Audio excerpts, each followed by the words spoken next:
Bismillahirrahmanirrahim. Assalamualaikum warahmatullahi wabarakatuh. Halo anak-anak ibu semuanya. Gimana kabar anak-anak ibu pada pagi hari ini? Masya Allah, Alhamdulillah ya anak-anak ibu pada pagi hari ini dalam keadaan sehat walafiat. Dan semoga kita semua di sini selalu dalam lindungan Allah Subhanahu wa Ta'ala. Amin amin ya rabbal alamin. Baik, sebelum kita memulai pembelajaran pada pagi hari ini, Ibu minta tolong kepada ketua kelas untuk dipimpin doanya. Terima kasih kepada ketua kelas yang telah memimpin doa untuk kita bersama sebelum memulai pembelajaran kali ini. Sebelum itu, Ibu juga mau absensi terlebih dahulu. Di sini anak-anak Ibu ada yang tidak hadir? Masya Allah, hadir semua ya. Baik, sekarang kita akan masuk kepada materi. Sebelum itu, Ibu mau bertanya kepada Ananda. Sekarang ada yang tahu kita akan membahas materi tentang apa? Ya, benar sekali. Jadi, sekarang kita akan membahas materi tentang najis. Jadi, sebelum kita memasuki materi kita tentang najis tadi, di sini Ibu mau bertanya kepada Ananda semua. Apakah Ananda semua di sini ada yang tahu apa itu najis?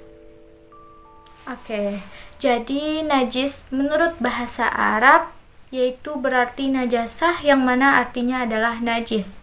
Kemudian najis menurut istilah syariat Islam adalah suatu benda yang kotor yang mencegah sahnya suatu ibadah yang dituntut harus dalam keadaan suci. Contohnya adalah sholat. Jadi ketika anak-anak ibu semuanya sholat, jadi kita harus memastikan bahwa kita sholat dalam keadaan bersih dan suci dari najis. Baik, selanjutnya kita akan masuk kepada pembahasan yakninya pembagian dari najis. Nah, di sini anak-anak ibu ada yang tahu ada berapa itu pembagian dari najis? Ya, betul sekali. Jadi, pembagian dari najis ini ada 4 macam. Yang pertama yaitu najis mughalazah yang mana artinya adalah najis berat. Dan yang kedua yaitu najis mukhaffafah yang mana artinya adalah najis ringan. Yang ketiga adalah najis mutawasitah yang mana najis mutawasitah ini adalah najis sedang atau najis pertengahan antara mukhaffafah dan mughalazah. Selanjutnya yaitu najis yang dapat dimaafkan. Dan selanjutnya kita akan membahas tentang contoh najis dan cara membersihkannya. Yang pertama tadi yaitu najis mughalazah. Najis mughalazah ini yang mana Ibu jelaskan tadi yaitu najis berat. Jadi contoh dari najis mughalazah ini yaitu daging anjing, babi, serta keturunannya. Nah, gimana cara membersihkannya? Ananda, ada yang tahu gimana cara membersihkan najis berat ini? Oke, jadi Ibu jelaskan di sini cara membersihkan najis mughalazah ini yaitu benda itu dicuci sebanyak 7 kali menggunakan air dan 1 kali diantaranya menggunakan tanah atau debu. Selanjutnya masuk kepada najis kedua yaitu najis mukhaffafah. Di sini Ibu juga sudah menjelaskan najis mukhaffafah ini adalah najis ringan. Najis ringan ini contohnya yaitu air kencing bayi laki-laki yang berumur kurang dari 2 tahun dan belum makan apa-apa kecuali air susu ibunya. Nah, di sini Ananda ada yang tahu gimana cara membersihkan najis mukhaffafah ini? Ya, benar sekali. Jadi, cara membersihkan najis mukhaffafah ini yaitu bisa dibersihkan dengan memercikkan air pada pakaian, tempat, dan hal-hal yang terkena najis tersebut.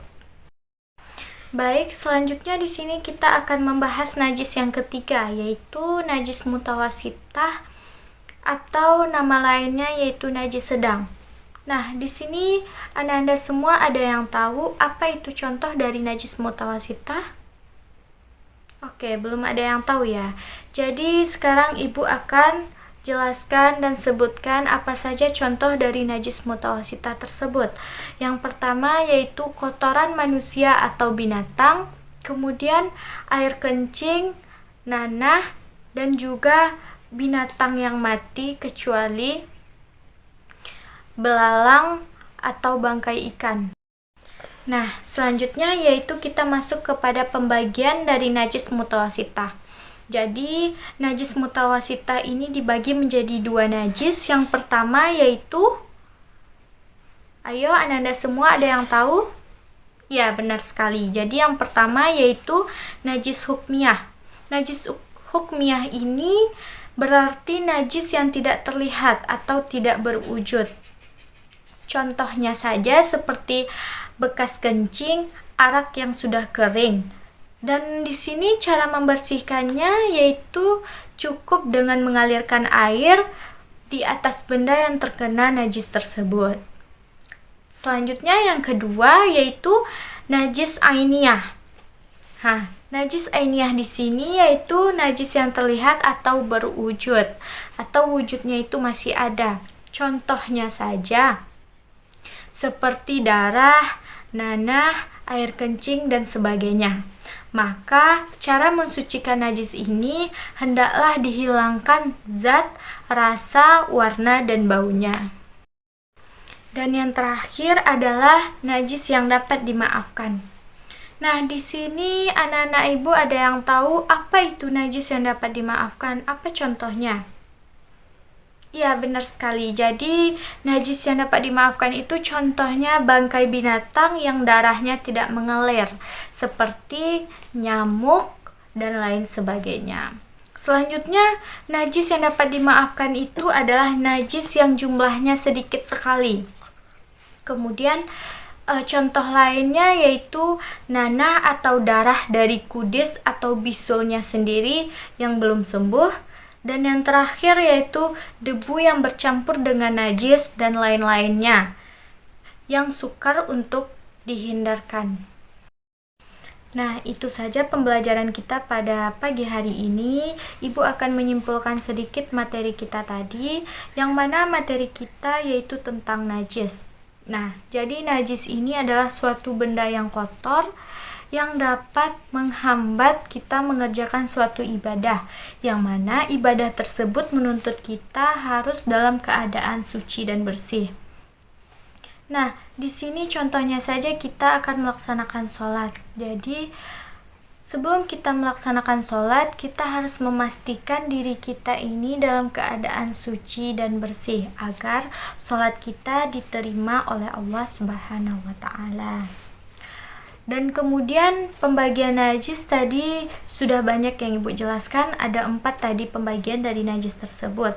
Jadi Ananda semua harus bisa membedakan keempat najis tersebut dan cara untuk membersihkannya. Jangan sampai nanti najis mukhaffafah contohnya. Najis mukhaffafah itu najis ringan, tapi Ananda membersihkannya dengan cara mencucinya sebanyak 7 kali dengan menggunakan air dan 1 kali diantaranya menggunakan tanah. Itu salah ya Ananda. Jadi harus sesuai dengan macam-macam najis tadi dengan cara membersihkannya. Baik, kita tutup pembelajaran kita pada pagi hari ini dengan membacakan doa kafaratul majelis. Subhanakallahumma wa bihamdika asyhadu an la ilaha illa anta astaghfiruka wa atubu ilaik. Ibu sudahi, assalamualaikum warahmatullahi wabarakatuh.